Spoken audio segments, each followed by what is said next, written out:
and they're ours to do with what we want to. I think that's pretty cool.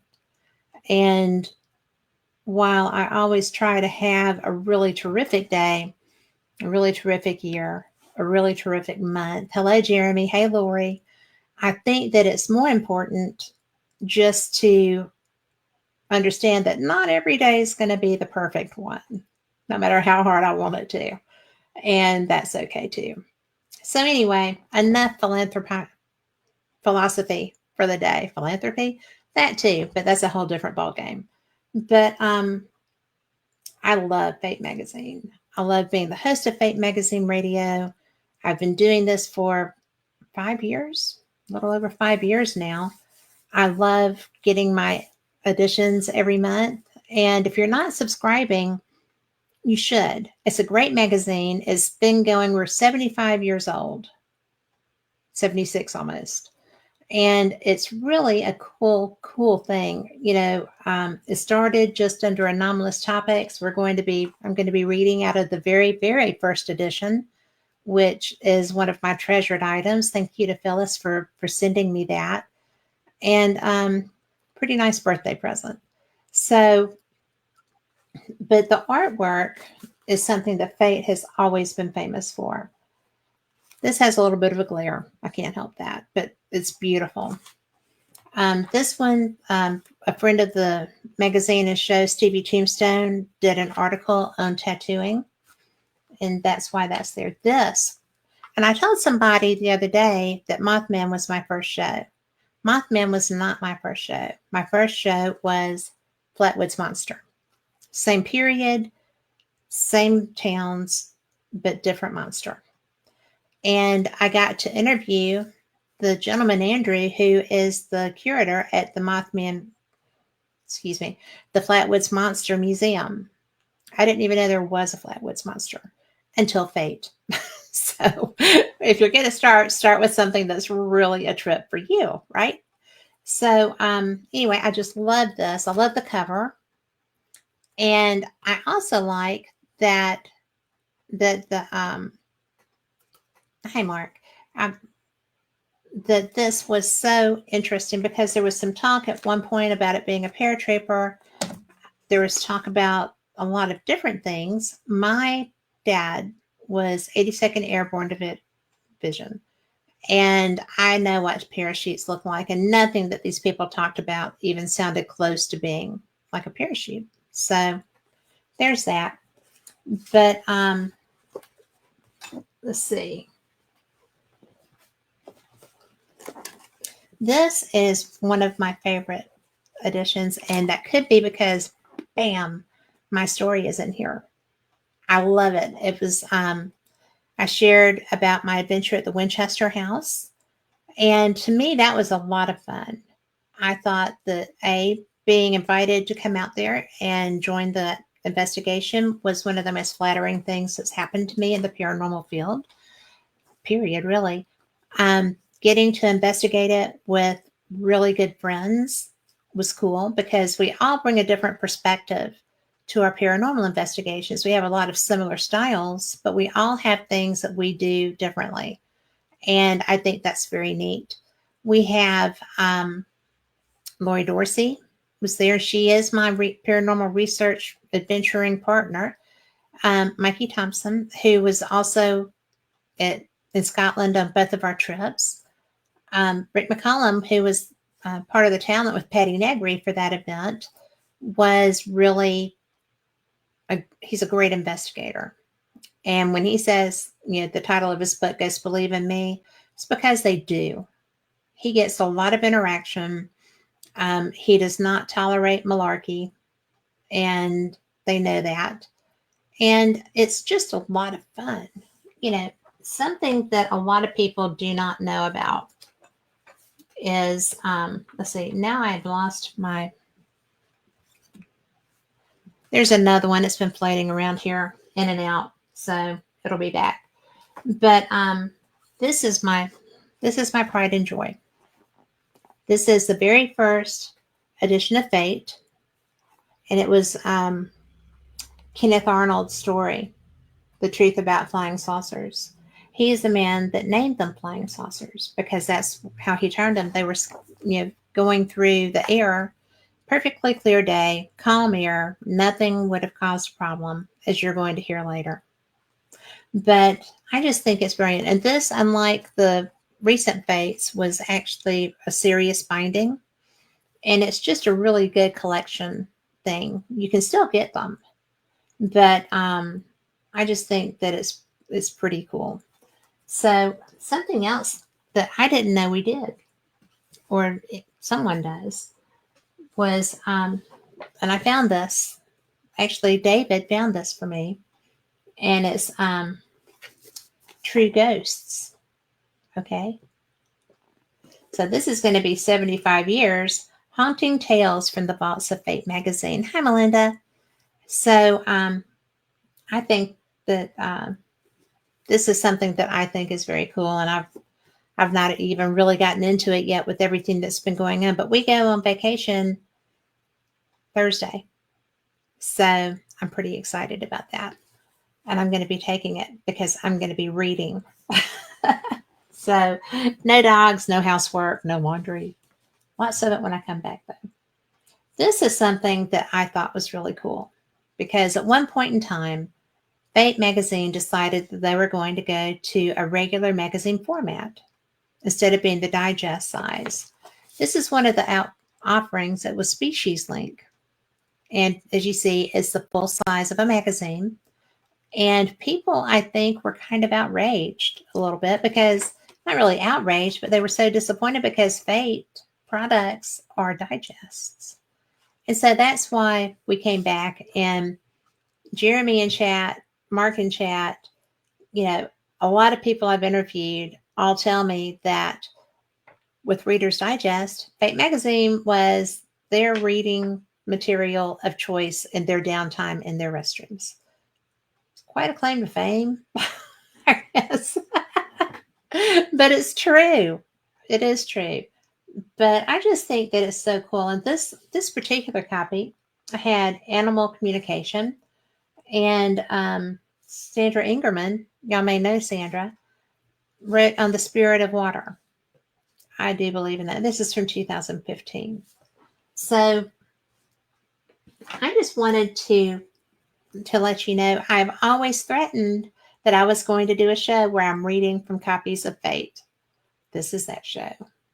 Because we're in the interim, this is almost, to me, the time between Christmas and New Year's is almost like a gloaming in the late afternoons and early evenings. I love that light. I love that energy. I know animal communication is mine too. So GMTAs with gifts too. But I just think that this is a great time to have a little bit of downtime. I think it's just fine. And so far, Nick Muley lets me read for his audiobook. So must be not so horribly bad at that. We're going to find out. Okay. Because I haven't read like this since I was doing kindergarten stuff, and it's kind of scary. But anyway, but I will have to go full-blown school marm. So let's see. What are we going to read? We're going to go to the Flatwood Monsters edition. And one of the things that I really like is that she does the I See in the News section. So we're going to go there. Oh, I see by the papers. And this is what that looks like. It's just all kinds of little things, and some of the things in here. Let's see. The Human Meat Restaurant, which is in Tokyo, the first restaurant to legally offer human meat. I don't think I'll go there. Falcons start fire to catch prey. I knew they were smart. Man spontaneously combusts in streets of London. I've heard about that happening. I've never seen it. Mad pooper causing chaos in Colorado Springs. This lady was running around on her morning jog, pooping in yards. Indeed. And she brings her toilet paper with her, so it is not spontaneous. Let's see. Alien sightings excuse not accepted for late tax filing. I'm going to read that one because it's Britain, And it says Britain's tax filing deadline is the end of January. Her Majesty's Revenue and Customs have been encouraging citizens to file by them. However, many excuses for late tax filings have been documented. One such excuse was from a man who said his wife had been seeing aliens and wouldn't allow him in the house to file. This excuse was rejected. Every year, many reasons for late filers are documented. Some examples of reasons are bad cases of vertigo, which prevented going up the stairs. Rabbits ate the original tax form. I have dogs. I would blame that. And of course, alien sightings and even abductions. So many expenses include nightclub hopping in Ireland, $250 in sausages and chips, and even an expedition to Loch Ness for scientific research. I tried to write that off last year. Did my husband let me do it? No. And I was there for the Scottish Paranormal and UFO Conference. You would have thought I could do that. So, and this is the letters from your editor. And this is a lovely picture of Phyllis Gotti, who is the editor-in-chief and brilliant person. And I'm going to share one of the things that she wrote. It was about a past life regression. She said, several years ago, I had the opportunity to experience a past life regression with Dolores Cannon, who would not have loved to do that. We'll learn more about Dolores Cannon in another show. While at the UFO conference in Eureka Springs, Arkansas, my very first UFO conference, I was skeptical, although I had been regressed by other hypnotherapists before. I didn't think I would be a good subject because I was suspicious of what I recalled. Dolores led me through the usual relaxation sequences. Obediently, I followed her suggestions. Suddenly, and I don't know how she did it, but something changed and I was paralyzed and I felt my stomach flatten to my backbone. I was in another time. In retrospect, it must have been a medieval period. Now, Lori in chat does these, so she's going to be able to toss some comments in there as we go. I was a fairly bright female living with a nice elderly couple. They taught me to read and write, a rarity for those times. I went to a religious center and asked for a job with my skills. The men there were dressed in fancy golden robes. I had to pretend I was a male, as females weren't allowed to be employed intellectually. I was instructed to translate from a religious tome from a huge, intricate, ornate book from even earlier times. I was instructed. Dutifully, I carried out my tasks. I was good at what I was doing, and I was surprised when my translations were presented to the prelates. They were horrified and angry. It seemed what they were preaching wasn't what was written in the book. They banished me and threatened that I couldn't say anything about what was really written. Stubborn me. She is too. I couldn't keep my mouth shut. I felt the average unlettered people deserved to know the truth. I went around from village to village, revealing what I had learned. This went on for some time. Finally, the sheriff, or whatever role the pay law had, came and arrested me. I finally had my head chopped off. No guillotine, just a sharp blade. I did some research and found out that people were beheaded sometimes for particularly heinous crimes instead of the usual hanging. Guess the desire to tell the truth has carried over to this lifetime. I'm still out of the box, reporting on alternative information in Fate magazine. And aren't we glad she is? I am. But, people that I know who have had these past life regressions, they're very vivid and they're very, very strong. So it's funny because Lori has done these and she says that we've been together for many lifetimes and that she can always feel my energy. It doesn't matter if we're male, female, indifferent, blah, blah, blah, blah, but it's always the same energy. And I find that fascinating. I do that with animals, not humans. So I think that's kind of fun. What do you think? Let's see. I'm just going to bebop around because a lot of these have friends. She was a banker and I was her best friend, but we were men. Doesn't surprise me. But the friends, let's see what this I See by the Papers has. I've got to tell you, some of the things that happen over time are so astounding, right? Man dies in rooster attack. We're reading this one. In India, on January 15th of this year, which was, where is that? You would think it would be right in front of me, and yet it's not. It's got the issue number, but not the date. We'll move on. On January 15th of this year, a man dies while wrestling with his rooster on his way to a cockfight. That's why you don't abuse animals. Sarapalli, I shouldn't have chosen this one. Chinavinkasavaram, I'm so sorry, sir, Rowe, 50, was hit in the neck with a blade tied onto the foot of his rooster. He was taken to the hospital where he died of a stroke. Cockfighting has been illegal in India since 1960, but animal fighting remains a serious problem today, according to Gauri I should not have chosen this one. Maleki, trustee for India's People for Animals Foundation. Animal combat is not just for entertainment, but also for heavy betting and gambling, which has made it hard to eliminate it altogether.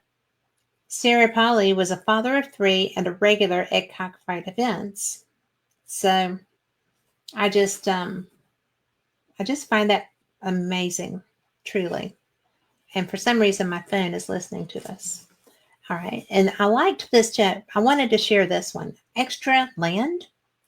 The word extraterrestrial has been synonymous with aliens, but when broken down, it means more land. Extra meaning more and terrestrial meaning land. Many theorize that this is a subliminal message that there's more land out there that we are unaware of. This edition actually was a really tough one for Phyllis to get out.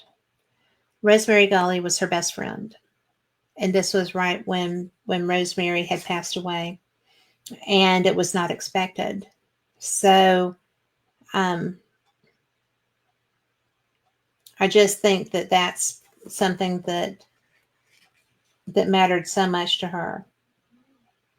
Because that was a special woman. A lot of our readers and listeners were friends with Rosemary. I only got to meet her once. And she was very special. An adventurous woman. She would do anything. She was all about, she and Linda Godfrey and Phyllis were like the terrible threes. They weren't terrible. They were wonderful, but they were so dynamic. They went everywhere. They investigated everything. They were fearless women. They, the Beast of Bray Road, anything cryptid, Rosemary was involved in. So was Linda. Phyllis loves it. And in fact, this edition, which I feel like kind of is kind of going back to that, is, you know, she I'll just share it. It says, my new neighbor. There have been reportings of Bigfoot in the county where I live in North Carolina. Maybe when the dogs and I are walking in the woods here, we can meet them face to face. Guarantee you Rosemary will send them. Back in the day, I used to make Atlantean crystal wands in Minnesota. A Bigfoot manifested itself in my dining room for just a brief moment, looking at the wands on the table. I have one of those. I could imagine it thinking, what are those crazy humans up to now? The being seemed benign and very intelligent, thoughtful even. I wasn't frightened at all. I look forward to more peaceful encounters. I never ask. She chases goats. She has cats. She's brilliant. She lives up in the area that was actually touched by Hurricane Helene. She lives up on a mountain there. And Stevie Tombstone, who is a friend of the magazine and the show, lost his ancestral home. He was on the Swananoa River, I think I said that right, at the foot of Black Mountain. And he can't go home. He doesn't have home. So if you start looking for something to do to start your new year, maybe donating to the hurricane victims would be a good thing to do, because they're nowhere near. Asheville is people are trying to say it's open. It's not. None of that has changed. It's there's so much damage. It's going to be horrible. It's going to take them a while to get back on their feet. It just is. So anyway, as I am going on about the weather, I just think that a lot of this helps, right? You know, this having something that you can look at that will kind of take you away from the everyday things that we have to deal with. Fate is great because it's short articles. You know, some of these you're not going to think are so short when I'm reading them, but it's really a great escape. And if you're interested in anomalous topics, it's a great way to get your feet wet, see what's out there, see what might be something fun for you to get involved in. I know the ones that I don't want to do, they all involve reptilians, but you know, the Bigfoot encounters, they're not necessarily horrid. I'd like to try that. I'm going to try that. But in this one, we have a guest coming up at the end of the month, and her name is Janice Carlson, and she's a psychic. She is doing her her New Year predictions, and she is finishing those off. That's what she's going to be coming to share with us. And, you know, I just love her. So let's see what she has to say here as we zoom through. This is the one with the contactees cover. I just love this cover. But by Janice Carlson. Now, she does do this. I have not asked her to reach out to my relatives, but she does do this. And these are some of the celebrities that she has reached out to. Hemingway, Duane Allman, and George Harrison. And she is good. She is so good. And so this article, you may be tired of me by the time I finish this, but a couple of months ago, Phyllis Gotti, publisher of Fate, made a very interesting comment to me. She said, I suppose even mediums like you can't get celebrities to talk to you from the other side. It seems like a very likely notion, and yet I immediately realized it wasn't true. In fact, I reflexively rattled off a list, I don't know where my mind is, of deceased celebrities who have conversed with me at length. It includes the Beatles' George Harrison, author Ernest Hemingway, Duane Allman of the Allman Brothers Band, and visual artist Andy Warhol. I would have liked to have heard that. Oddly, I knew little or nothing about any of these luminaries. Sure, I was a casual fan of the Beatles, and I liked the music of the Allman Brothers. Again, however, I knew nothing about any of their private lives. I am the author of 15 novels released in the 1980s and 90s by New York publishers under the pen name Ashland Price. But that hardly seems like enough of a coincidence to prompt Ernest Hemingway to suddenly start speaking to me. Our writing styles, genres, and perspectives couldn't be further apart. What's more, if I had any interest in art or painters, Andy Warhol's work would not even appear on my radar. So why would any of these famous men agree to speak with me, someone who has little or nothing in common with any of them? Quite simply, it's because one of their loved ones induced them to do so. In George Harrison's case, it was an inadvertent encounter I had with one of his siblings. Then, one of Hemingway's nieces asked me to speak with him during a medium session.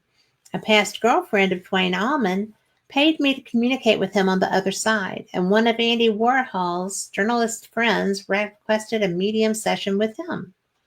Thus, these living loved ones were the glue that made communication with these famous spirits possible. And mental mediums like me know all too well how essential that glue is to conducting successful sessions.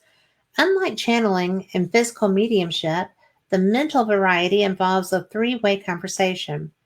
I, the medium, see images, hear words and phrases, and receive sensations in my chakras. But my client, the living loved one, must help me interpret the information I'm receiving. This input could represent memories of the dead person's life on Earth, information about the deceased's current existence in heaven, and predictions about my client's future. So it is possible for me as a medium to communicate with famous dead people without one of their living loved ones taking part in this three-way conversation? A few years ago, I would have answered no to this question. That was until some fascinating information was revealed to me. Over the past decade, my husband and I have frequently vacationed in a lovely old mining town called Galena, Illinois. The village's most famous past resident was President Ulysses S. Grant. Although Galena was home of 9 Civil War generals, it is, of course, most proud of Grant. So much is published there about his day-to-day life, and Galena citizens celebrate his April 27th birthday each year by holding a weekend of festivities in his honor. Time and again, while vacationing there, I was struck by a sense of closeness to Grant. Although I wasn't inclined to feel an affinity for stern Civil War officers, he seemed to be communicating with me, and the historical records indicated that he and I had several things in common. His late April birthday, his enjoyment of burnt food, his lightweight response to alcohol, his single-mindedness in pursuing his goals were just a few of these. While some of these similarities can simply be assigned to the fact that Grant and I were both born under the sign of Taurus, I felt a deep affection for him that made absolutely no sense to me. After all, I had never met him and couldn't recall having a Civil War era past life. Yet every time we visited Galena, I seemed almost to be channeling him. Fast forward 3 years and one DNA test later, I discovered that Galena was meant to be far more than just a vacation destination for me. To my amazement, Ancestry.com revealed that my British forebears actually settled there in the mid-1800s. Even more astounding, an obituary declares that my 3 times great-grandfather from Scotland had been a friend of Grant's, quite probably having met him at the Methodist church they both attended. And therein was hidden the afterlife communications glue I spoke earlier. My prominent Scottish forefather wanted me to get to know about his famous friend firsthand. It took a few years to come to light for me, but again, familial love and friendship are the surest conduits to receiving messages from those on the other side, be they famous or not. Now, this has a little bit about Janice, and since you're going to be meeting her at the end of the month, it says Janice Carlson has been a professional psychic medium for over 25 years with clients all over the world. She is the author of Soul Sensing, How to Communicate with Your Dead Loved Ones. And you can find her at janicecarlson.com. And I'm going to tell you, she is astounding. I just cannot even imagine what people think when they get to meet her. So, this one actually has an article in Lilydale. I have a lot of friends who are affiliated with Lilydale. I have, there's so much, the George Washington effect and ghost hunting. And this is actually by another friend. So how long is this? Are y'all up for 2 pages? It's Richard Sennett. He is so brilliant. So I'm going to do it. We'll save that one. We'll do it at the end. We'll move on to another edition. But I'm going to tell you, Richard Sennett, I'm trying to get back on. I've been interviewing him for probably 6 or 7 years now. And he is just one of the best people. A nice human, a great man, just the full package. Let's see. I hate the serpents. Not the magazine, just the snakes. So, what was I going to read here? I am going to read Richard Sennett. He's in this one too. That's one other thing. If you write, submit, because Fate Magazine is cool. And if you have something that you want to share, something a real experience in the paranormal, if you have an experience with a past life regression, you know, you really should consider submitting. These are not thousands of pages long. The article that I'm going to read by Richard here is one of my favorite stories of his. So, it's one of the things that you can do and really have something to show for your work, for your experience. And you can say you got published in Fate. So this is The Great Olivia's Music Box Mystery. Richard Sennett is from California. He writes about the missions, goes through the missions, which are, the Spanish churches there. And he is a really wonderful human. Really wonderful human. So, am I prejudiced? Not at all. He's really a wonderful human. He is also my friend. So, let's see. I don't even know what this one's going to say. I don't know how detailed he's going to go, but it's not very long. I said Olivia's is Olivas, the Great Olivas Mystery, Music Box Mystery. The Olivas family is scattered far and wide with branches all over Southern California, as far north as Seattle, Washington, and as far east as San Antonio, Texas. And these are just the ones we know about. One branch of the family even extends to the Hawaiian Islands. In the 1920s, the U.S. Navy brought in well-paid workers to build the Pearl Harbor base. One of them was an Olivas who liked the climate and people and stayed on. He married an Asian woman and settled down. Like all of the many branches of the family, they visited California and made the pilgrimage to the Olivas at Adobe.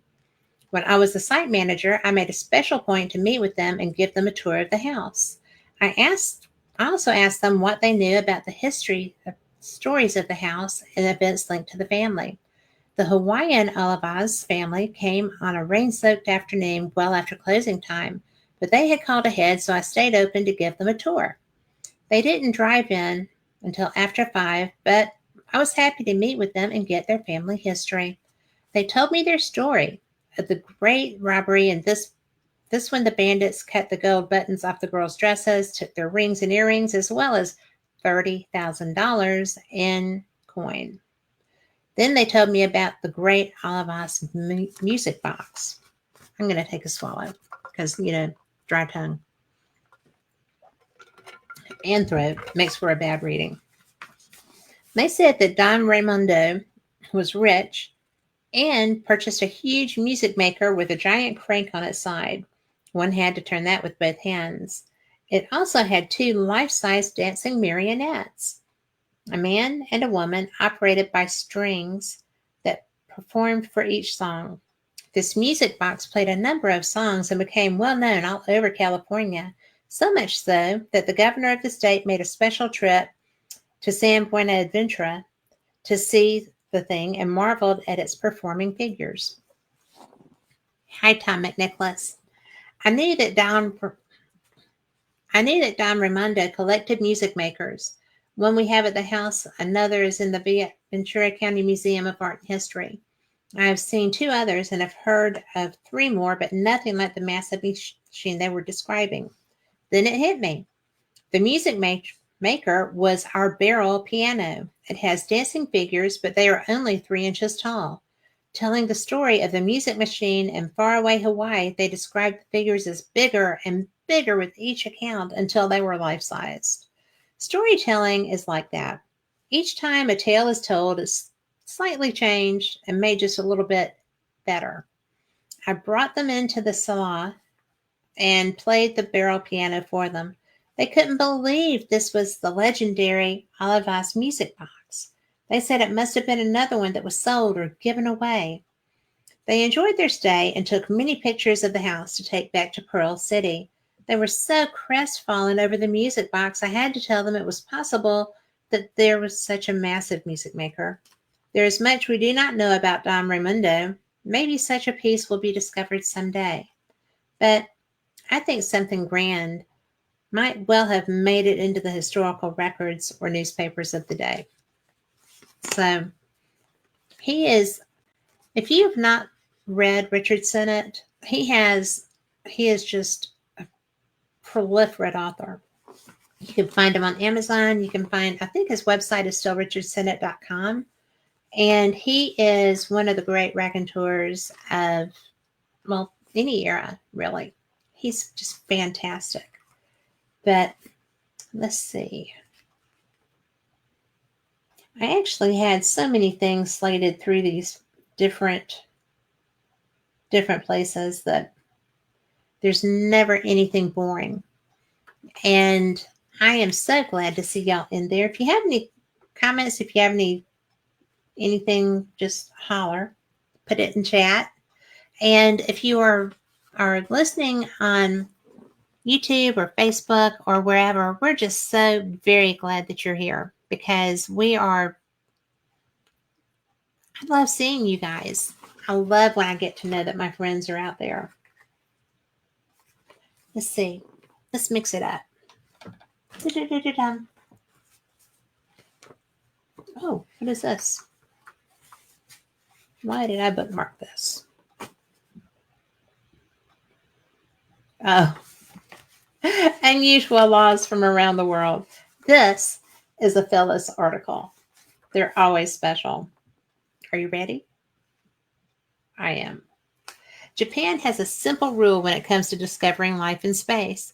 The one who makes the discovery must report their findings to the United Nations Secretary General and the international scientific community immediately. Pretty harsh. I go home and tell my husband.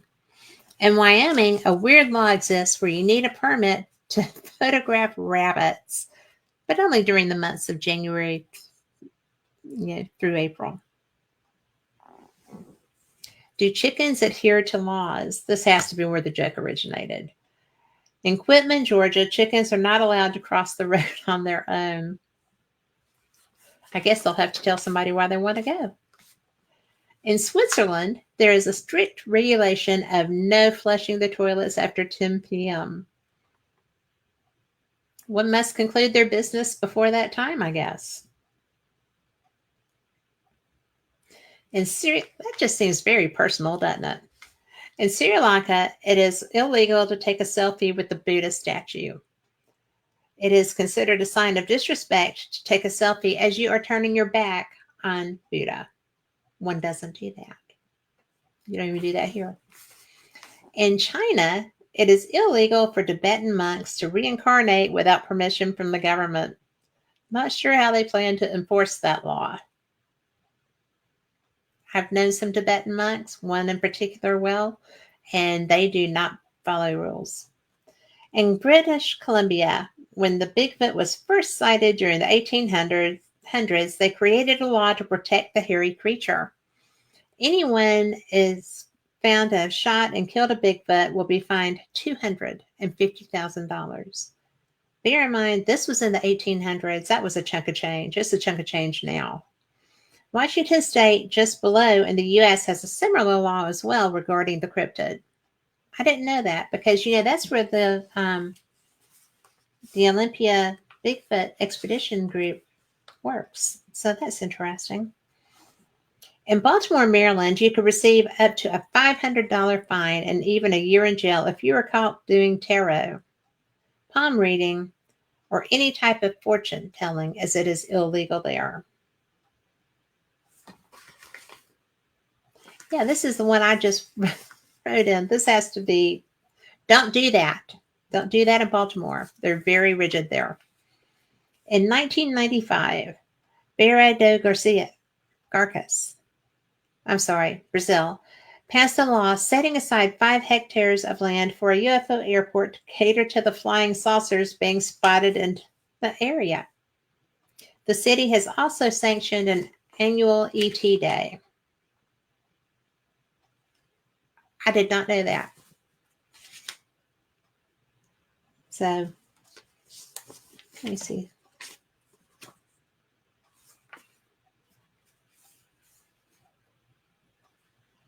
This is actually an advertisement for the Spirits of Lilydale by Ron Nagy, and it says a history. I love the photograph. because I can only imagine that a lot of my friends would absolutely adore that photo. But the fascinating history takes the reader through the heyday of spiritualism and chronicles the beginning of many of the early spiritualist camps and meetings.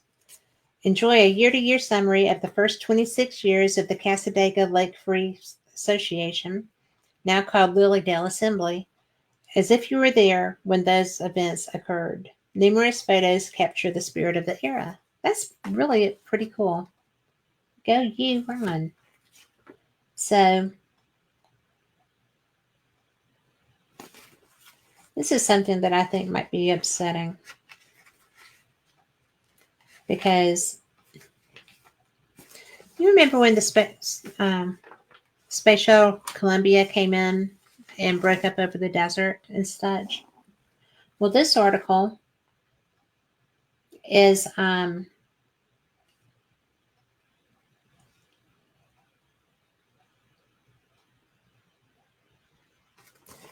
okay. Plasma beam strike on the STS-107 Space Shuttle Columbia.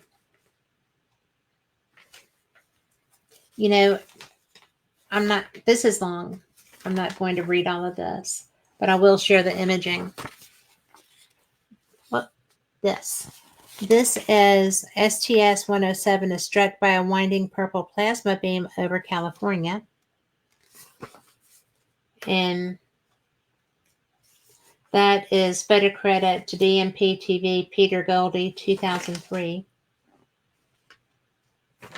That's the same image.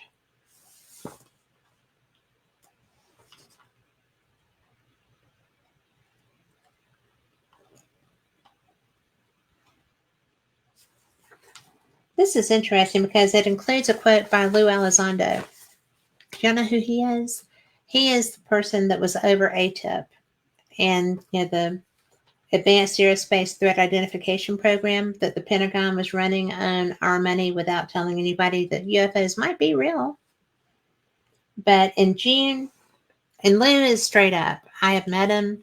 He is he's an interesting human. He's a great person. And this actually says a quote. On June 15th, 2019, Lou Elizondo, former head of the Pentagon's Advanced Aerospace Threat Identification Program, ATIP, wrote, "Why is the government finally admitting UFOs are real? We are so utterly unprepared." Then in April of 2001, 2 years later, the New York Post wrote that of Elizondo that he described vessels being able to turn instantly. The eye-popping vessels can fly 50 feet above the Earth's surface or 80,000 feet in the sky, and even submerged underwater without a compromising performance. UFOs pulling as many as 700 G-forces. I'm telling you, it's real. They can fly 13,000 miles an hour. That can even evade radar and fly through air, water, and possibly space with no obvious signs of propulsion, no wings, no control surfaces, and yet still can defy the natural effects of Earth gravity. That's precisely what we're seeing. And so, this is the guy that came out and went to work with a private company. And I don't know, man. It's just fascinating. It really is. I think that especially, with the drones, and if you missed my show Wednesday with Chris Houston, relevant to that topic, it's the YouTube channel, and it is also, I put the link up on my, pretty sure I put the link up on my Facebook. If not, if you don't see it, let me know. I'll get it for you. But it was one of the things that amazed me when I first started doing, the post ATIP reveal conferences. When I first started hearing about, To the Stars Academy, which Lou was affiliated with all of the other stuff. And that's one of the things that I like so much about what I do. I get to talk to people who are making news, talk to people who know things that are not readily available to us. And I don't get answers if it's not cleared for them to talk. I don't. They will not violate an oath. In fact, I really upset somebody I like a lot because when we were doing he was doing a lecture, and at the end of the lecture, I asked if he was still getting paid by the government and was he disclosure or disinformation. That did not go well. So when I saw him the next time, you know, we were talking, I said, it just occurred that you never responded to me. And boy, he got mad all over again. Never push a rocket scientist. And I am not going to read this article because it is so long. I didn't know I was so wordy. Did y'all know I'm so wordy? But it's the Winchester House article. And that's by me. And most of y'all have heard. How long is that? Do you want to hear it? If somebody wants to hear it, put it in chat. If you don't want to hear it, I will move on. But there's a couple more of my pictures. That was her bed, Sarah Winchester's bed. This was in the kitchen, and it was windows that opened into walls. The lady had more money than, time, I guess. But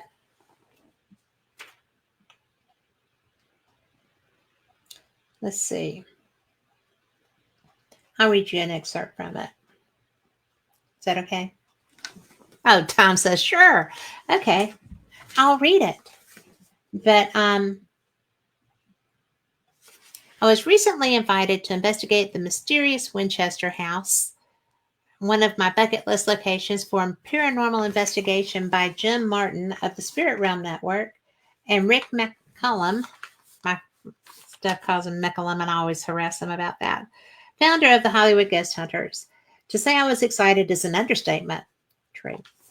When gifted the opportunity to investigate an iconic haunted location, I never hesitate. I packed my equipment and headed for California. As I was preparing for the investigation, my friend Mark Volz, a brilliant working psychic and metaphysician, y'all heard him, as well as the host of Universal Truth at the time, told me a woman was waiting for me in the Daisy Room. When I had no idea there actually was a Daisy Room, I found during the course of the tour that it was Sarah Winchester's original bedroom that collapsed. It was in the turret, which collapsed during the earthquake of 1906. And it took quite some time for her to be rescued. When she was free from danger, she sealed that turret, and including her room, from use to avoid a repeat of the danger. The room was only discovered and opened again recently. That room, like so much of the house, has beautiful stained glass windows. The design on those windows? Daisies. The Daisy Room. The woman Mark mentioned was Sarah's assistant, Henrietta, and she did indeed have a very gracious message for me from Sarah. And she likes my work.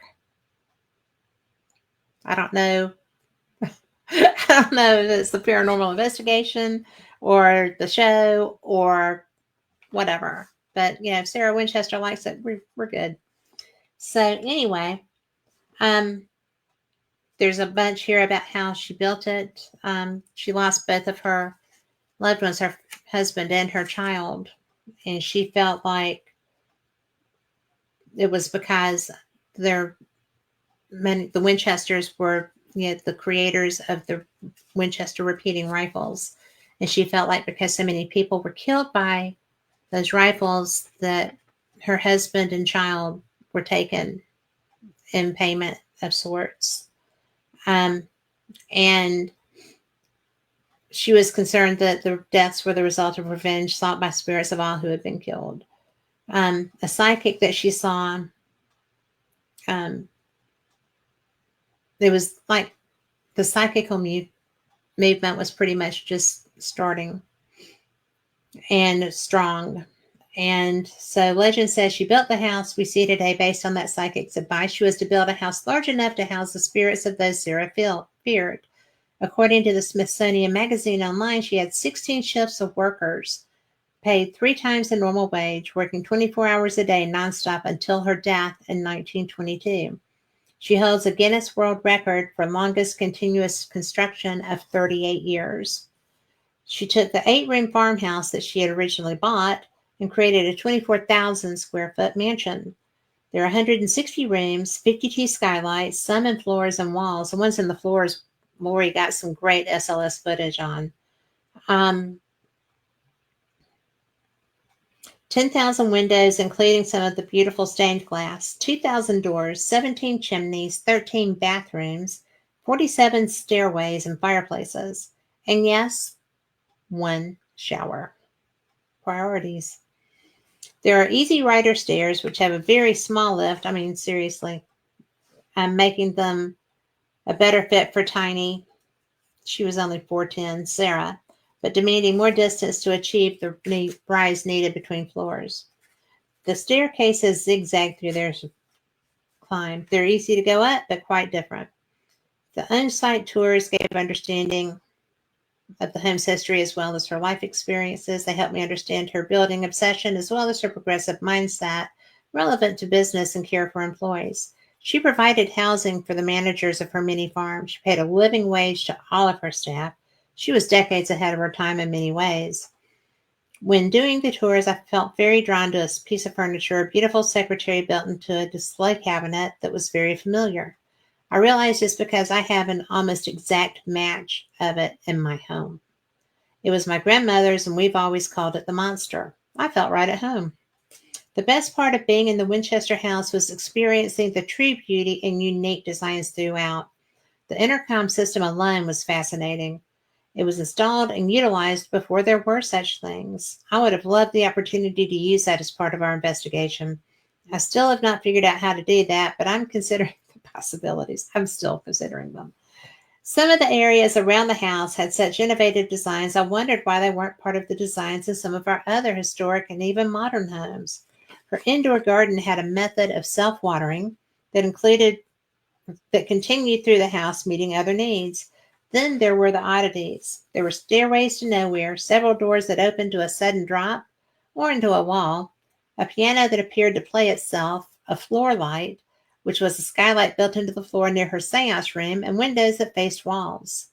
More on the floor light to follow, and that's what I was talking about with Lori during the investigation. Let's see. The table in the large dining room just outside the ballroom was used for a seance led by the renowned psychic Patty Negri. The setting was very atmospheric with the soft lighting as well as lights from electronics, awaiting communication from the spirits we were hoping to contact.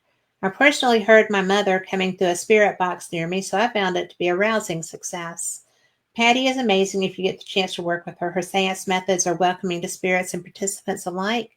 Many people recognized voices coming through and felt there were spirits joining from the home, too. As we moved into the investigation, much evidence was gathered. Sarah is definitely still loving her home. There were figures seen on the SLS footage trying to get through the floor lights, as opposed to skylights. Did I mention the art architecture? There were intelligent electronic voice phenomenon, EVP responses to questions. There was shadow movement in almost every room. Rick McCollum, who has amazing skills in spirit interaction, was using his K2 with great results. The mysterious Winchester house was truly everything I hoped. The architecture was breathtaking. When you learn that Sarah was a woman of tiny stature, you understand some of the designs.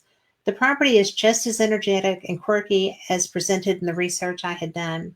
I was surprised by the level of interactive, apparently intelligent paranormal activity. In all my experiences, I've rarely found a haunted location that lived up to its reputation.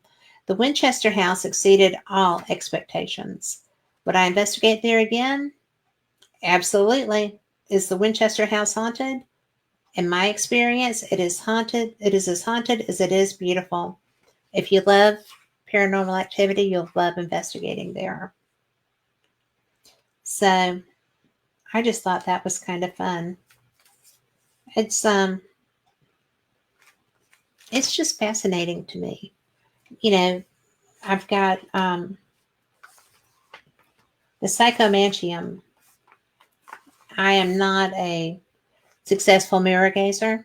I don't like being opened up to that.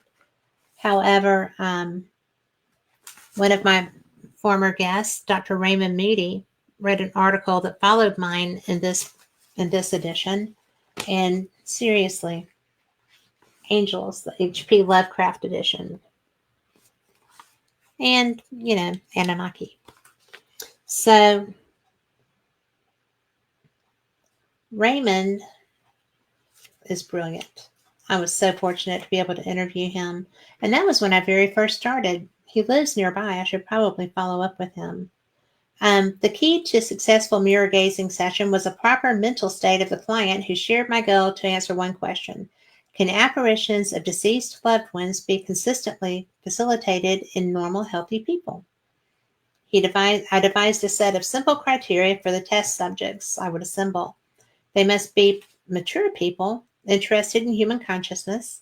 They must be emotionally stable, inquisitive, and articulate. None of the subjects could have emotional or mental disorders. None of the subjects could have occult ideologies since such leanings could complicate the analysis of the results. With those criteria in mind, I contacted 10 subjects and asked if they would like to participate in my reunions experiment. My method for preparing them for the psychomantium was simple and remains so to this day. Now, Lori and I have a friend, Shelley, who does scrying, and I'm not sure that that's not what this is, but on the appointed date, one patient per day, they arrived bringing mementos and photo albums of the person they hoped to see. They were dressed in comfortable clothing and had eaten a light breakfast with no caffeine drink so they could better relax. We started the mirror sessions with a leisurely walk in the countryside, exploring the person's motivation for attempting to see the departed. They were told there were no guarantees of seeing their loved ones, but we would try, which removed the pressure to be successful and just let the mirror vision happen or not. After the walk, we ate a light lunch of soup and fruit and then discussed in detail the person who had died and the relationship that existed between the two of them. Usually, the subject would bring up touching memories. Oftentimes, those memories would receive a boost from the mementos that had been brought and set right between us. One man brought his father's fishing equipment. A woman brought her sister's hat. Another, his father's war medals. All were poignant and tangible reminders of the deceased. Sometimes I would have the subject lie on a bed. The bed was equipped with speakers, and the music that emanated from them would be felt throughout the body via bone conduction, which is how our new hearing systems work. These preparatory sessions lasted until dusk. Then, at the mystical hour of sunset, I would escort the subject into the mirror gazing booth and turn on an electric light that was only as powerful as that of a single candle. There, the subject was told to gaze deeply into the mirror and relax, clearing his or her mind of everything but thoughts of the deceased. The subject could stay in the room as long as they wanted, but they were asked to refrain from wearing a watch so they would not be tempted to glance at the time. An attendant in the next room during the entire session sat in the next room. When the subject emerged approximately an hour, they were encouraged but not required to discuss what had happened for as long as they desired. Some of these debriefing sessions went on for longer than an hour. I made it a point never to hurry them. The session was not over until the subject decided it was over. Because not every person discussed in full what they experienced, when I share my findings later, I sometimes use approximations. I had some assumptions before starting this research. I expected that only one or two of the subjects would see a dead relative. I suspected that those subjects who experienced an apparition would doubt the reality of what they saw. The picture that emerged was vastly different. Throughout this, of the 10 pioneers ushered through this process, 5 had powerful apparitions of dead relatives, and all 5 believed they had actually seen their departed loved ones and communicated with them. Throughout the time working with my Psychomantium project, the response of subjects continued to fascinate me. This was especially true in the beginning when half of the subjects had such powerful experiences that they were certain what happened to them in the psychomantium represented real contacts with departed loved ones. Plainly, their experiences boosted their personal confidence in a life beyond physical existence. Those responses by high-functioning individuals constitute another reason in favor of anticipating a life hereafter. Following is an early case that illustrated what I meant. And this is his first psychomantium patient. The first official patient who tested was a woman I'll call Rita. She was one of my graduate students at the time. She was in her 40s and was a counselor who had come back for continuing education. She had come to see her late husband, who had died 2 years earlier, and she was very enthusiastic about the concept of the psychomantium. We went through the preparation, and then she went into the chamber where she spent about 45 minutes in the act of mirror gazing. She came out with a big smile on her face and a surprise result. Instead of seeing her late husband, it was her father who manifested in the mirror. He first appeared vividly in the mirror, and as their conversation continued, he stepped out of the mirror and into the room where their conversation continued. Rita was accepting of the appearance of her father instead of her husband, providing an explanation of what had happened. I know I came to see my husband, but it was probably more the person I needed to see was my father. Rita had a lengthy interaction with her father in the chamber and then called me the next day to report that her father appeared to her again at the foot of her bed when she was getting ready to go to sleep.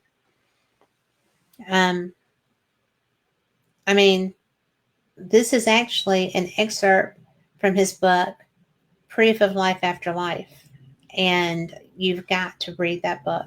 He was before his time. I don't know what he is doing in his research now. I haven't spoken to him in 5 years, maybe a little longer. But I think stuff of that nature, for me personally, I'm not necessarily running out to find my relatives. They show up, they talk, they visit. If I'm having a question about something, I will reach out to somebody who's more gifted than I am, or who maybe has less involved in that experience, because I think it's very important if a relative wants to reach out to us that we accept that. But I also know Raymond Moody, and he is a dot the I's, cross the T's. Everything is done correctly. His research is impeccable, and I can't imagine a spirit stepping out of a mirror to come and talk to me. I don't even like mirror gazing when you're trying to do scrying and stuff. I just feel like that's giving too much access to something that might not be yours. I'm very careful with my energy. I had somebody in a situation that tried to get spirits to interact by saying, you can use our energy, any of us here. And I was like, excuse me, no, you can't. That's very personal. And if you feel like that, if you feel like your energy is something that matters to you, that you want to protect, it is perfectly okay to say, no, you cannot use my energy. There's plenty, in the case where we were, there were plenty of outlets. There were plenty of, there was energy running throughout the structure, and they can use that electricity. Spirit can use whatever energy source they choose. And I feel like they need permission before they can use yours. And I don't very often give that. I think I might have done that intentionally twice, because I'm just very protective of myself. I have had a bad experience. I don't want another one, right? I'm a great big weenie when it comes to that. So I'm really not wanting to bore y'all. I'm not wanting to give you too long about the story, but because when we're going to get into that first edition, and it really is so special, because one of the reasons that Fate is so popular and has been now for 75 years, is because it's writing about real people with real experiences in the real world, with things that they, thank you, Tom, but with things that they are not um, necessarily aware of being in this world. When when when you are in a forest and something that is either bigger than any man you've ever seen is in there too, fight or flight, neither one of those is going to help you. I mean, you can't outrun it, you can't outfight it. So you have to know what you're going to do. And it takes a very special person and a lot of planning to get to that point. When you are in a forest and you come across something that's as big as your pinky, maybe an index finger, that is also um, a cryptid creature, um, whether it's a fairy or a sprite or whatever term you want to use, that's also something that has abilities that you don't. And the interaction can go awry there too, with different causes of the bad result, but there's bad results that can happen. Or you can just be somebody that's in that same forest doing a conversation, spirit box session, and you ask, how are you? It's nice to have you here. And the response is, I'm dead. Well, insensitive sometimes I can be. But, it's just really so interesting to me that there's so many different ways that we can interact with a realm that we can't see. And through the years, through 75 years, Fate has been the forerunner in sharing that information. It's a it's a great publication. I try to do justice to it with this show. I try to bring people in who are from all walks of the unusual, and I think it's fun. I think it's important. I think that I get to learn so much, and I try to bring it to y'all too. And how would you know if it's really the person you're talking with? Tom, I think that's a great question. I think that there might be some indication that, like, my friend Rick McCullum and I have a code word. If he kicks off, and he'll tell anybody, it's not a secret, but if he can come back, then he's going to come back, and what I'm going to hear is water pitcher. And there's a reason for that. It's kind of like a joke, but but that's something that would be definitely indicative to me that that was Rick McCullum. It wouldn't be anyone else. It wouldn't be something that's just goofy. Perhaps she just recognized her father, recognized the energy. Lori said, you know, she always recognizes my energy when she does a past life regression. And so I would think that maybe if we were in a situation where I was trying to communicate with her from the afterlife, that she would recognize that energy then too. But although that can't possibly happen because we're going to live until we're old and then die at the same time, go together and see what happens. No, just kidding. But it's just one of those things that you kind of not necessarily prepare. But oh, thank you, Melinda. Can I say what it says? If it's I'm going to. Melinda said, you're doing extraordinary work. Never cease exploring the paranormal and the unknown. You can't stop. I mean, once you open yourself up to the possibilities that there is communication, that there is stuff that we're not able to see. I had the same feeling and the same thirst about ufology. I know I've seen craft. I've seen things that aren't very well explained. And so I'm very open to learning more and more and more all the time about that. That's why I go to UFO conferences. That's why I read whatever someone is putting out relevant to that. That's why I'm so thrilled to be affiliated with Fate, because Fate is known for bringing that topic to the fore. It matters. It matters to me a lot. I think that I am a woman of faith. I believe in creationism. I don't necessarily believe in the timeline that we've been told through not so ancient texts are the way it was. There's texts that are older than what we go by that do indicate that there are things much older than what we anticipated. It's just fascinating to me. I think that I think it's really cool that we have this open conversation, and it's a big deal.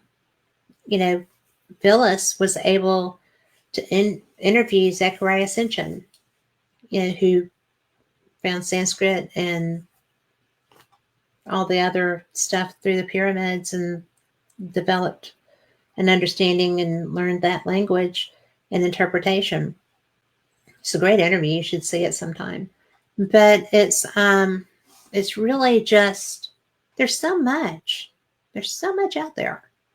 And we are so, just knock my watch right off.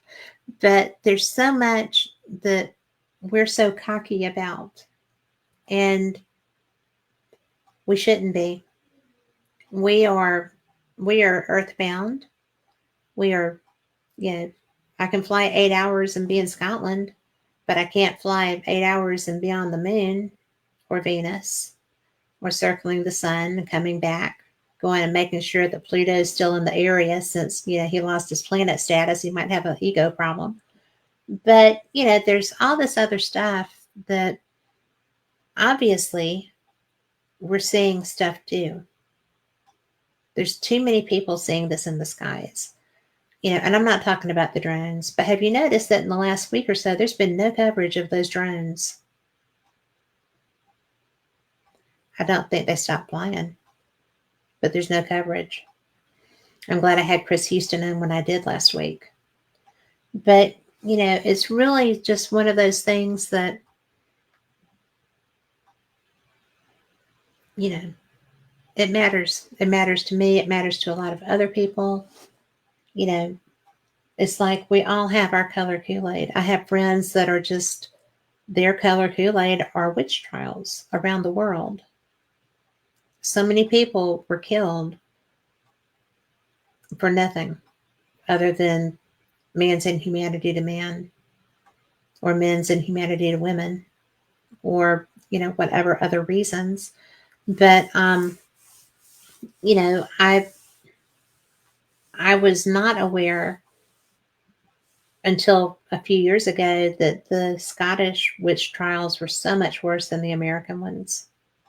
And one of the places that I love dearly, Corus, was a large part of that. And when I talked with the curator of that museum, it was so eye-opening. And in fact, Linda Whiteford, I interviewed her. You can probably find that online. And she was just brilliant. Great person, great guest. And, we have to work that out, because if it's morning there, it's midnight here. So we're about 8 hours behind them.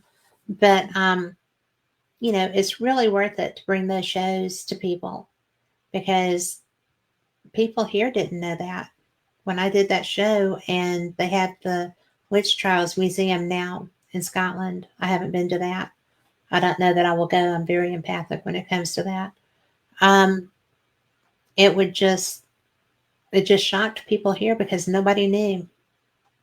We're not even taught about our witch trials, much less anybody else's. But man's inhumanity to man is always weird. I can't imagine why you would do that to somebody unless you just get off on it. But enough about that. So, or we might get back to it. I don't know. So this is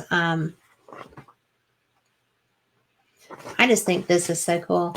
I just love that Fate went, tried something new, wasn't such a big thing, or it was too big a thing.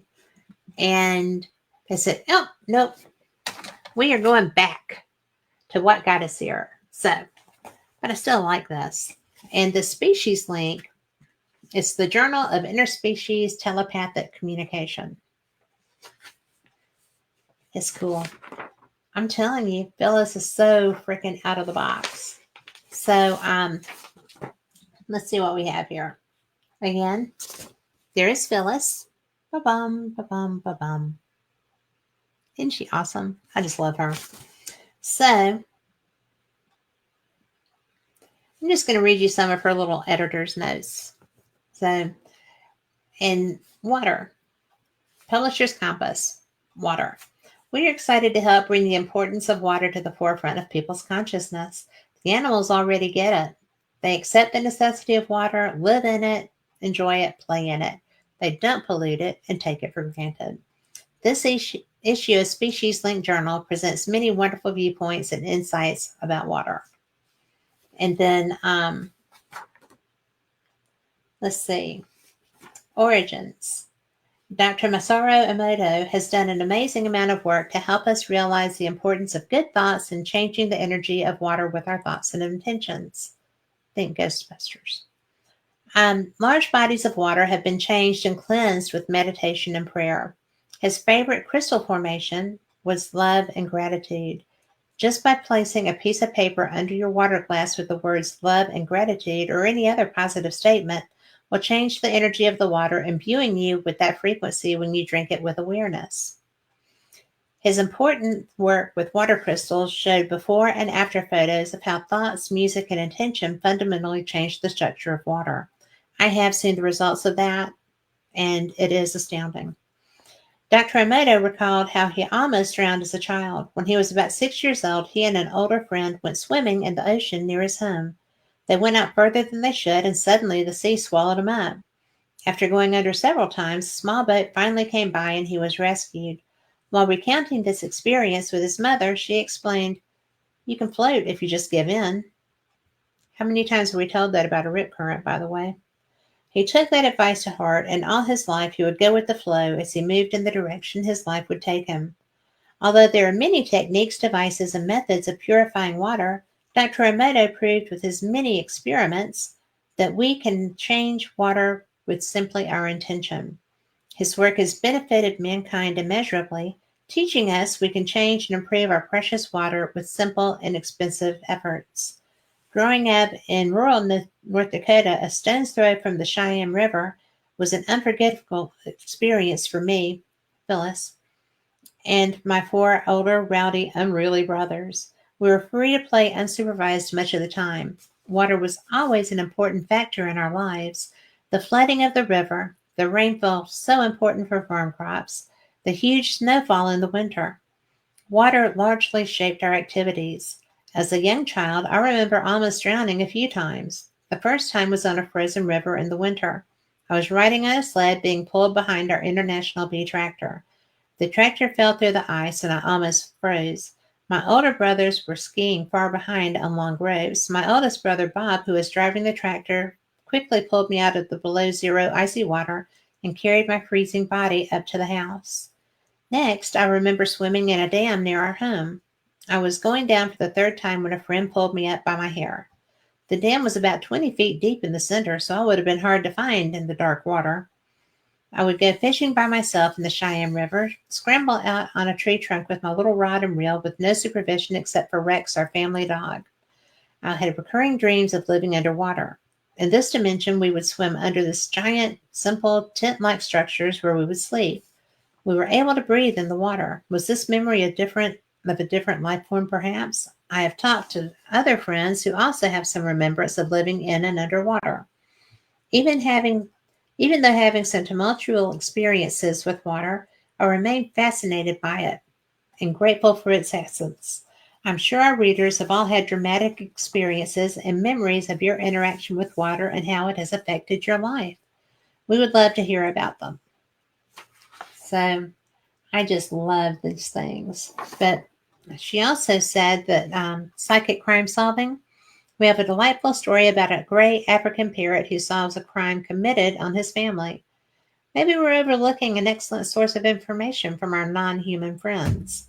They see everything. It would be helpful if our law enforcement would consider a pet's input for identifying the culprit in crime. So this is from 2015. And I just think that this was such a great idea. I'm trying to find something that's not 57 pages. Oh, Water in the Animal Wisdom Tarot. In the Animal Wisdom Tarot, cups are presented by shells. Like cups, shells hold the waters of life and a unique energy of transformation. Intuitive and sensitive to the flow of emotions, the sea creatures and marine mammals that make up this suit are expert guides to exploring the mysteries of inner realms. Shells guide our attention to feelings, dreams, beauty, and matters of the heart. To further explore the many qualities of water, not only in life but in tarot, let us consider the progression of shells on this card deck. Who would have thought? That's the tarot deck I need. I am such a water baby. So, the Animal Wisdom Tarot. And this is a card design and booklet. And here's the picture. Whoops. I've got fingers all over it. Should you be interested in it, there is information right there. But, you just never know what you're going to find when you're looking through these things. I didn't see that, and I thought I did. And this is just interesting. And we all know, and Melinda, yes, animals speak to us constantly. She says we just have to listen and learn from them. We do. And I don't think it really matters what kind of animal, because what matters is your association with that. Like, I'm a dog person. I know that shocks all of you, right? But it's because I now have my 8th dog living here. And that's just since my children were little. And we rescue and we love until their time is up. And we have so much love to give that we're not going to leave an animal out there if we can help it. So that's why I have so many dogs. We had 4 at one time, at one point, and that made going to the beach exciting because I spent most of my time at the dog park. It's really funny. And Melinda says, oddly, when I first started reading about water, my image blurred on camera as if I were underwater. I wasn't doing anything different. So if that's the case, I am a water person. I have always loved it. I've always spent time in it. I still do. It's my favorite form of exercise. And that would not surprise me. So I still looked awesome, right? Just kidding. The blur probably helped.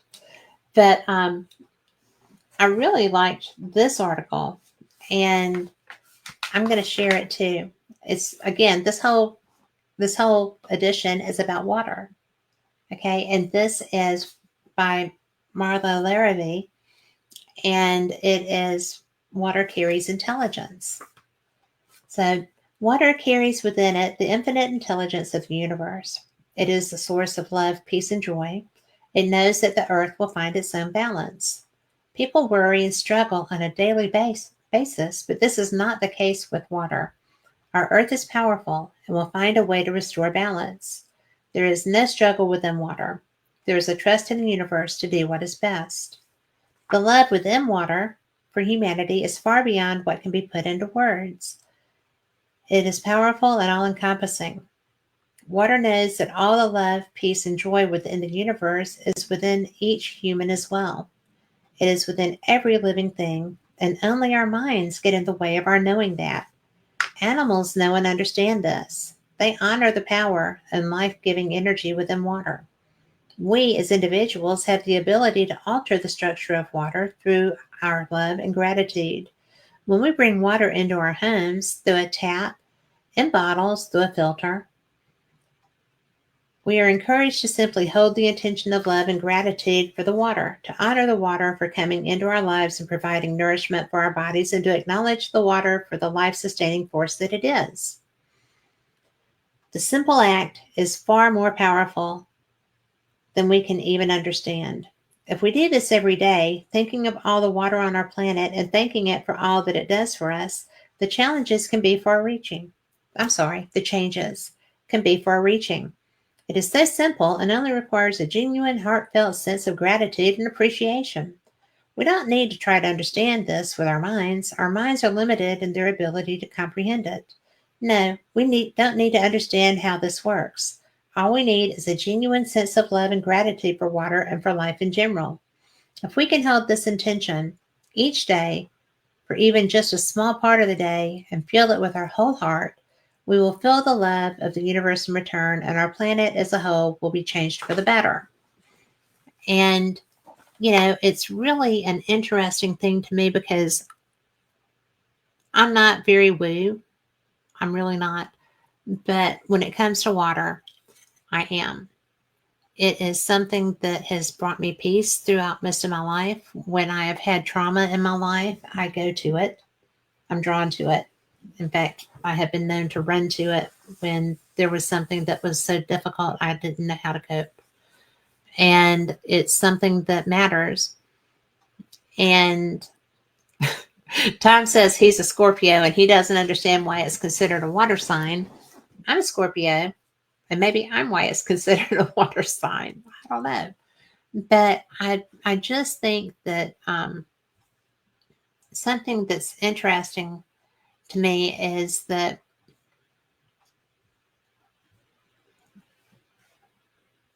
I can communicate, and Melinda says that she can too. I can communicate better with animals than humans.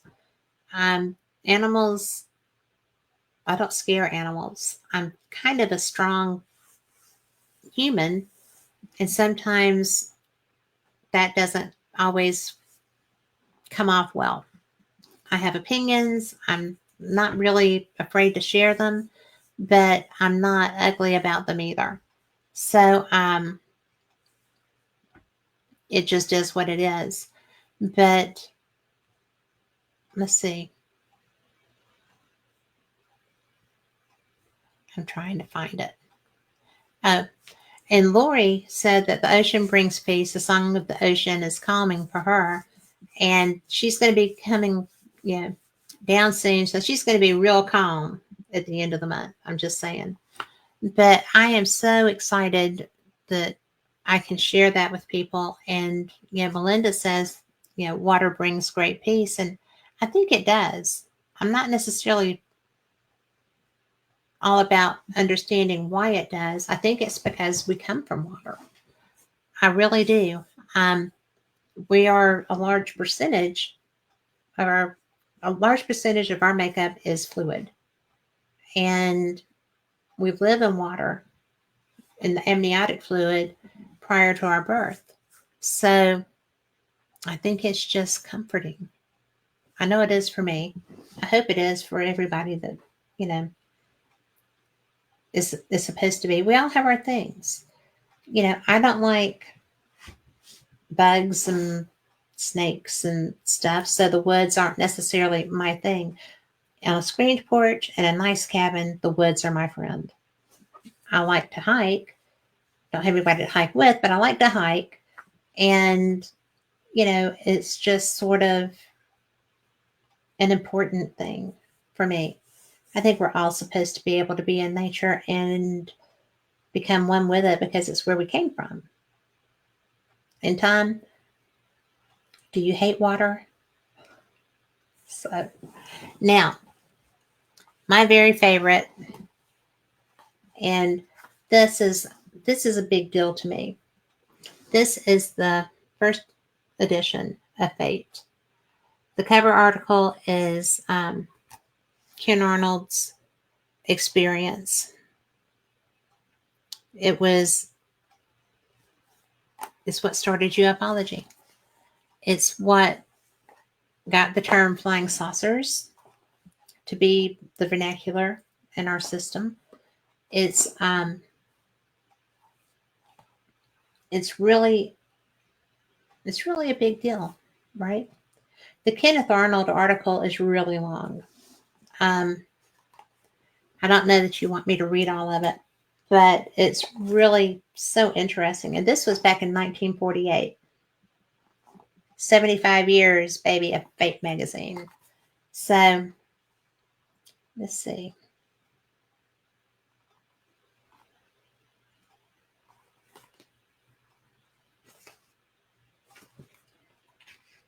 Before we go to that, let me find where it is.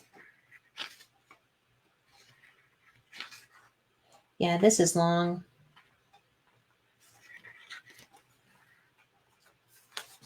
I'll just share some of it. First of all, about Kenneth Arnold, people were like, oh, well, he's just a pilot. He just, he didn't see what he saw, blah, blah, blah, blah. Kenneth Arnold was born March 29th, 1915 in Sebeka, Minnesota. Educated at Minot, North Dakota. Interested in athletics, was All-State end in 1932 and 33. Football under Bernie Bierman, interrupted by knee injury. Employed by Red Comet Inc., manufacturers of automatic firefighting apparatus, in 1938. In 1940, established his own fire control supply company known as the Great Western Fire Control Supply. Handles, distributes, installs firefighting equipment in 5 states. Uses his plane in his work. Landing in pastures and mountain meadows, married with 2 children. So he was an entrepreneur, well-trained, educated, athletic, family man. So I might hop and skip and jump, but we're going to try some of this. I did see the flying discs of Kenneth Arnold. The following story of what I observed over the Cascade Mountains, as impossible as it may seem, is positively true. I never asked nor wanted any notoriety for just accidentally being in the right spot at the right time to observe what I did. I reported something that I know any pilot would have reported. I don't think that in any way my observation was due to sensitivity of eyesight or judgment other than what is considered normal for any pilot. On Tuesday, June 24th, 1947, I had finished my work for the Central Air Service of Chehalis, Washington. I probably said that wrong.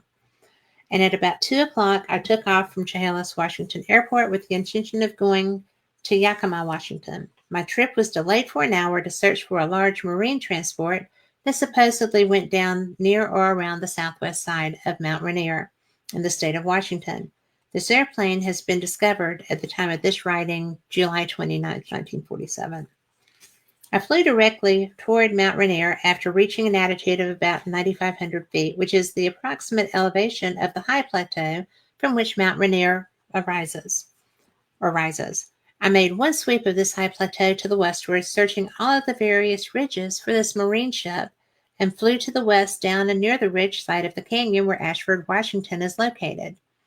Unable to see anything that looked like the lost ship, I made a 360-degree turn to the right and above the little city of Mineral, starting again toward Mount Rainier. I climbed back up to an altitude of approximately 9,200 feet. The air was so smooth that day that it was a real pleasure flying, and as most pilots do when the air is smooth and they are flying at a higher altitude, I trimmed out my airplane in the direction of Yakima, Washington, which was almost directly east of my position, and simply sat in my plane observing the sky and terrain.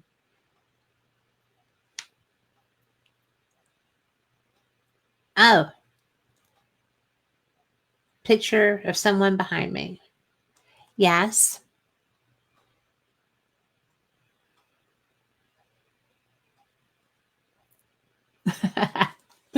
Broccoli.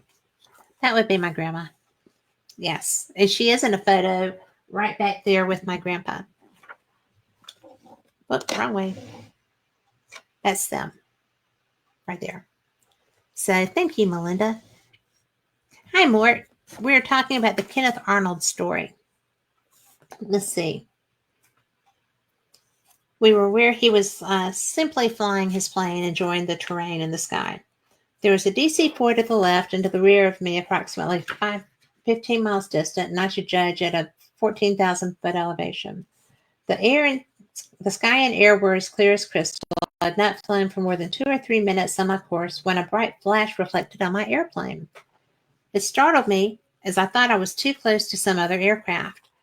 I looked every place in the sky and couldn't find where the reflection had come from until I looked to the left and the north of Mount Rainier, where I observed a chain of 9 peculiar-looking craft flying from north to south at approximately 9,500 feet elevation and going seemingly in a definite direction of about 170 degrees north to south. They were approaching Mount Rainier very rapidly, and I merely assumed they were jet planes. Anyhow, I discovered that this was where the reflection had come from, as 2 or 3 of them every few seconds would dip or change their course slightly, just enough for the sun to strike them at an angle that reflected brightly in my eyes.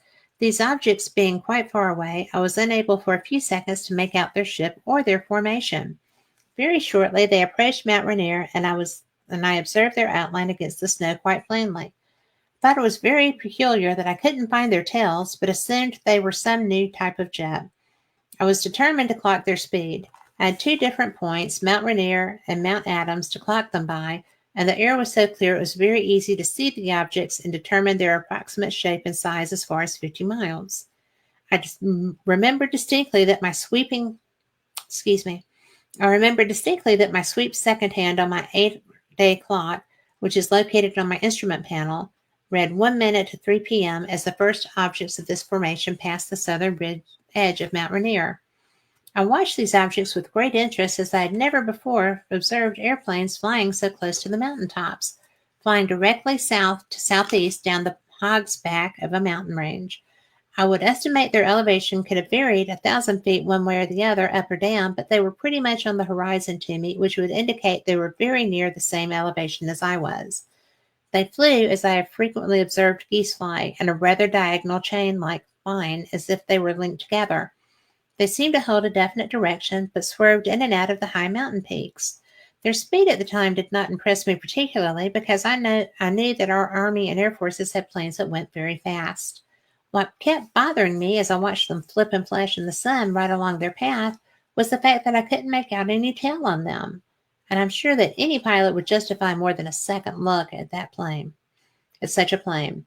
I observed them quite plainly, and I estimate my distance from them, which was almost at right angles, to be between 20 to 25 miles. I knew they must be very large to permit me to observe their shape at that distance, even as clear a day as it was. In fact, I compared a Zeiss fastener or cowling tool I had in my pocket with them, holding it up on them and holding it up on the DC-4 that I could observe at quite a distance to my left, and they seemed smaller than the DC-4. But I should judge their span would have been as wide as the farthest engines on each side of the fuselage of the DC-4. The more I observed these objects, the more upset I became, as I am accustomed and familiar with most all flying objects, whether I am close to the ground or at higher altitudes. I observed the chain of these objects passing another high snow-covered ridge between Mount Rainier and Mount Adams, and as the first one was passing the south crest of this ridge, the last object was entering the northern crest of the ridge. As I was flying in the direction of this particular ridge, I measured it and found it to be approximately 5 miles, so I could safely assume that the chain of these saucer-like objects was at least 5 miles long. I could quite accurately determine their pathway due to the fact that there were several of them as well at higher peaks on the other side of their pathway. As the last unit of this formation passed the northernmost high snow-covered crest of Mount Adams, I looked at my sweep secondhand, and it showed they had traveled the distance in 1 minute and 42 seconds. Even at the time, This timing did not upset me, as I felt confident that after I landed there would be some explanation of what I had seen. A number of newsmen and experts suggested I might have been seeing reflections or even a mirage. This I know to be absolutely false, as I observed these objects not only through the glass of my airplane, but turned my airplane sideways where I could open my window and observe them with a completely unobstructed view. Even though 2 minutes seems like a very short time to one on the ground, in the air, 2 minutes time, a pilot can observe a great many things and anything within his field of vision, probably as many as 50 or 60 times. I continued my search for the marine plane for another 15 or 20 minutes, and while searching for this marine plane, the things I had just observed kept going through my mind. I became more disturbed, so after taking a last look at Teton Reservoir, I headed for Yakima. I might add that my complete observation of these objects, which I could even follow by their flashes as they passed Mount Adams, was around 2½ or 3 minutes. Although by the time they reached Mount Adams, they were out of my range of vision as far as determining shape or form. Of course, when the sun reflected from 1 or 2 or 3 of these units, they appeared to be completely round. But I am making a drawing to the best of my ability, which I am including as to the shape I observed these objects to be as they passed the snow-covered ridges at Mount Rainier. When the objects were flying approximately straight and level, they were just a thin black line, and the only time I could get a judgment of their size was when they flipped. These objects were holding an almost constant elevation. They did not seem to be going up or coming down, such as would be the case of rockets or artillery shells. I am convinced in my own mind they were some type of airplane, even though they did not conform with the many aspects of the conventional types of planes that I know. Although these objects have been reported by many other observers throughout the United States, there have been 6 or 7 accounts written by some of these observers that I can truthfully say must have observed the same thing I did, particularly the descriptions of the 3 Western Airlines employees of Cedar City, Utah,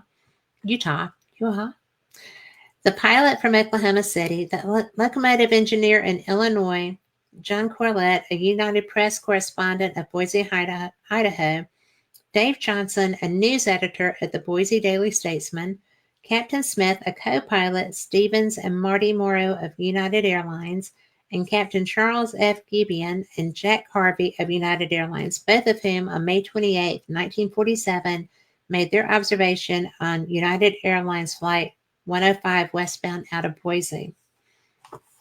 It is my opinion that descriptions could not be very accurate taken from the ground unless these saucer-like discs, so flying saucers based on that, were at quite a great height, and there's a possibility that all of the people who observed peculiar objects could have seen the same thing I did. But it would been very difficult from the ground to observe these for more than 4 or 5 seconds, and there's always a possibility of atmospheric moisture and dust near the ground, which could distort one's vision, while air observers I would judge to be much more accurate. I have in my possession letters from all over the United States and Europe from people who profess that these objects have been observed over other portions of the world, principally Sweden, Bermuda, and California. I would have given almost anything that day to have had a movie camera with a telephoto lens, and from now on, I will never be without one. When I landed at Yakima, Washington Airport, I described what I had seen to my very good friend Al Baxter, who is general manager of Central Aircraft Company.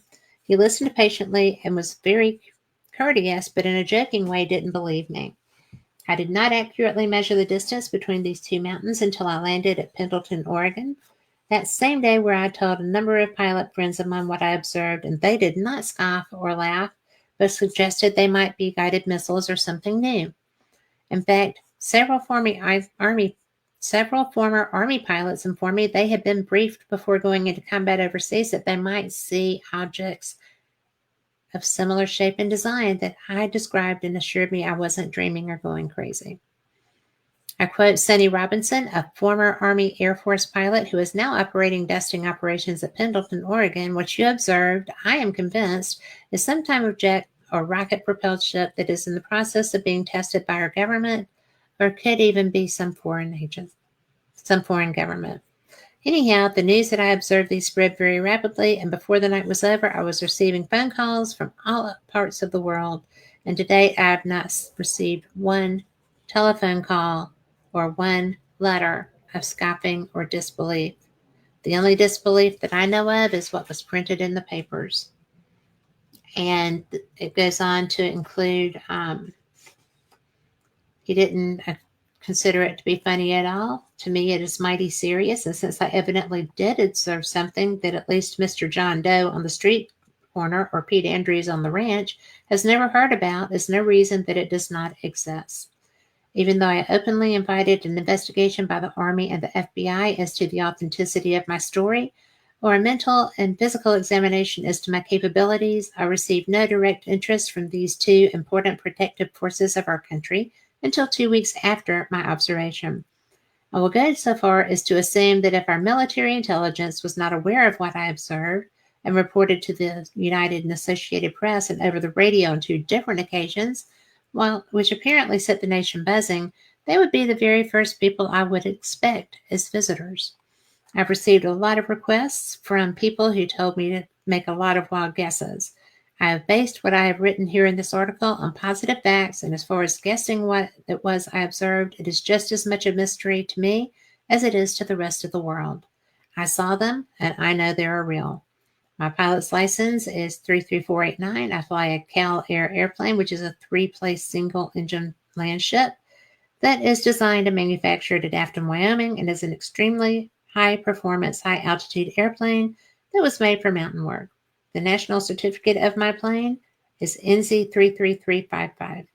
So I find that fascinating.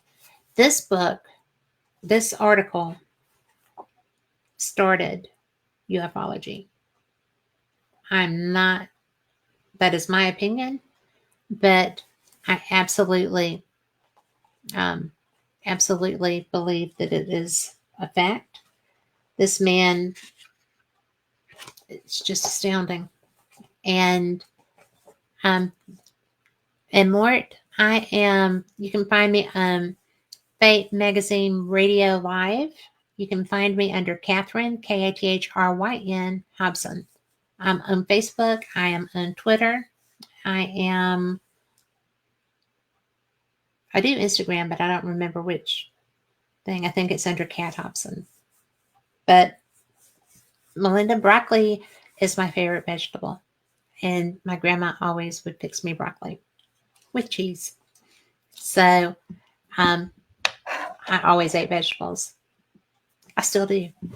But I think that, thank you. This is actually the cover. I think there are 2 other articles. Yes. In this edition, there are further studies on flying discs, and they are pages 12 and 18. Yeah, the donuts and the donuts is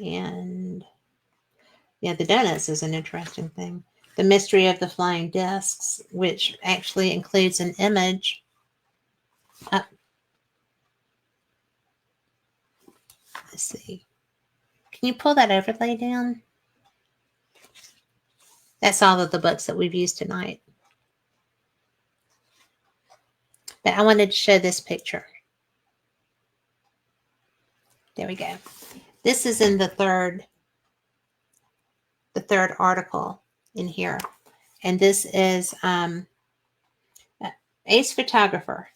We don't call anybody ace photographers anymore, or ace journalists or anything. Ace photographer Al Hicksonbaugh of the Louisville Times took this picture of 2 mysterious objects over Kentucky on July 7th, 1947. Many Kentuckians saw them flash across the sky in the north and termed them flying saucers. Mr. Hicksonbaugh declines to call them by that name, nor does he call them meteors, because they weren't. So, yeah, that's an awful lot of activity in July of 1947, right? There's so much happening that it's just unbelievable. And yet we have more of that happening now. And people are still like, oh no, there's no such thing as flying saucers. No, we don't have contact with international or interdimensional beings. We don't have contact with people from other planets or solar systems or any of that stuff. But I will tell you that if they ever have a device like they did in Contact, I want in it. But I just I'm so fortunate, right? I'm going to share one last thing because I think this is so cool. And this also has our very first editorial about, how Fate got here. You can actually order this. You can go to fatemag.com and you can order archives. And it's pretty cool. But I wanted to share this article that is in here. And this is not but a page. The Ancient Significance of Fate. Maybe you'll know why that's what we're called. According to the dictionary, fate is the power that determines events. Destiny, one's predestined lot, the unalterable future. In mythology, the fates were the three classic goddesses, Clotho, the spinner, Lachesis, she of the lot, and Atropes, the inflexible. They were also known as the Moriori, three old women who spin events to come into the thread of each person's birth. They were also representative of the past, present, and future. In ancient religions, a symbology was employed. The fate was a circle and an all-light center with four dark corners cut off. The meaning was there is a central light within man seeing clearly. But the four dark corners of the world, ignorance, lust, selfishness, and anger, beset him on all sides. In Old Persia, the religious writing stated this way. Then made Ua Mazda a circle and painted four dark corners in it and called it Amra Manyas, the Undruk, the opposition to all truth and all light and all good. And Ea Mazda explained to Zarathustra, and behold, there stood within the circle of evil the name of all good, the cross, and it was light, and the corners were black.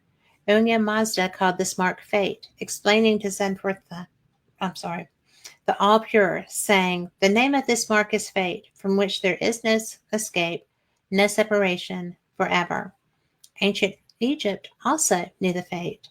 We have Osiris speaking to his favorite goddess, Ashtoreth. To thee, Ashtoreth, I bestow the fate, the circle and true cross, to be thine forever. Fate, sign of sanctification in ancient Panyuk. Yet, the badges, the prophets, ancient Chinese. The fates, the high priests who gave sacrifice or prayer before the multitudes. So I think that in this very first edition, they knew where this magazine was going to go. They knew what they wanted to present, and they knew that the world was going to change. The world that we live in now is more accepting of the fact that there are UFOs. Our military has acknowledged unwillingly that we have UFOs. They have not acknowledged where they come from. They have not acknowledged who's flying them. There's in every bit of disclosure, there is also disinformation. And trying to discern between those things and educate people, educate ourselves, come to an understanding. That's what Fate has done for 75 years now. I think it's really pretty cool that after all, it is not still 25 cents. I'm not even sure how much a copy is right now, but I can tell you. $5.95. It's a little bit of a jump. Still a great deal though, because this Flatwoods Monster edition, let's see, where's the one that I would have $7.95. This is one of the ones from this year, and it's $7.95. But it's still worth it because it's great reading. And there's a lot of good information if you peruse it. It's one of the best things that I get to read. It's one of the best things that I've ever been involved in. I absolutely love being the voice of fate. It's really, it's really a pleasant, wonderful, fun gift that I was given. And I will never be able to thank Phyllis Gotti enough for letting me do this job. Paranormal experience is mine. I started it 10 years ago. It's been consistent. I love it. I'm never bored with it. Fate Magazine Radio was a gift that fell into my lap that I love dearly. I'm so honored. And I love being able to bring these topics because there's a lot more to the paranormal than ghosts and demons and, you know, things that go bump in the night. None of the things that we've covered tonight are normal. They all fall in the realm of the paranormal. And the anomalous is fun. The anomalous is fascinating. The anomalous is researchable. You can devise experiments to help with anything. All it takes is patience. All it takes is a determination to seek the answers that you want to find. Will you find them? That's not guaranteed. The fun is trying to. And that's what fate has done for all these years. Excuse me. I hope you've enjoyed this. This is really a step off the deep end for me, but I have wanted to share Fate Magazine, the real stories of Fate Magazine, since I started doing the show. And it's a 2-hour show. I wasn't sure I would be able to do it. I wasn't sure people would enjoy it. If you did, let me know. We might do some more episodes, some more archives. I love that. And I am going to have some of these authors that I shared with you back on soon. Like I said, Janice is coming on, and that's going to be fun. So thank you for the compliments in chat. I appreciate it. I love doing it. It is fun. So that being said, it's time. Have a great week. Enjoy your New Year celebrations. Be safe. I want you back here after they're done. And, you know, just enjoy your life. We only get this one. We may get others, but this one right now, this is yours right now. Enjoy it. Whatever circumstance you're in, it's okay because everything passes. And we've got a whole new year coming up. Heaven only knows what's going to happen. We're just going to have a good ride. So be blessed. Namaste. I'll see you next time. Same cat channel. Good night.